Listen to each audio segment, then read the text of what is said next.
ಈ ವಾರ ಶಾಕಿಂಗ್ ಸ್ಪರ್ಧಿ ಹೊರಬಂದಿದ್ದಾರೆ. ಹಾಗಾದರೆ ಹೊರಬಂದಂಥ ಈ ಶಾಕಿಂಗ್ ಸ್ಪರ್ಧಿ ಯಾರೋ ಸಂಪೂರ್ಣ ಮಾಹಿತಿ ನಾನು ನಿಮಗೆ ಕೊಡ್ತೀನಿ. ಅದಕ್ಕೆ ನಮ್ಮ ಚಾನಲ್ ಸಬ್ಸ್ಕ್ರೈಬ್ ಕಳಿಸಿದ್ರೆ ಹೌದು, ಈ ವಾರ ಎಲ್ಲರೂ ಕೂಡ ತುಂಬಾ ಚೆನ್ನಾಗಿ ಆಟಾಡ್ತಾ ಬಂದರು. ಇಲ್ಲಿಯ ತನಕನೂ ಕೂಡ ಆಟಾಡ್ಕೊಂಡು ಬಂದಿದ್ದಾರೆ. ಇವರೆಲ್ಲ ಟಫ್ ಕಂಟೆಸ್ಟೆಂಟ್ ಅಂತಲೇ ಕೂಡ ಸುದೀಪ್ ಅವರು ಸಹ ಹೇಳಿದ್ದರು.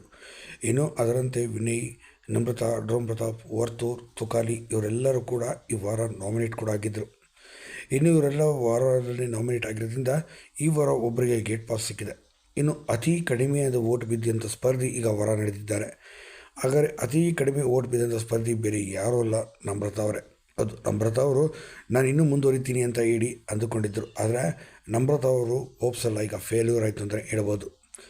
ನಮ್ರತಾ ವಿನಯ್ ಅವರ ಪ್ರಕಾರ ಈ ವಾರ ಡ್ರೋನ್ ಪ್ರತಾಪ್ ಖಂಡಿತ ಹೋಗ್ತಾನೆ ಅಂತ ಅಂದಾಜು ಮಾಡಿದರು.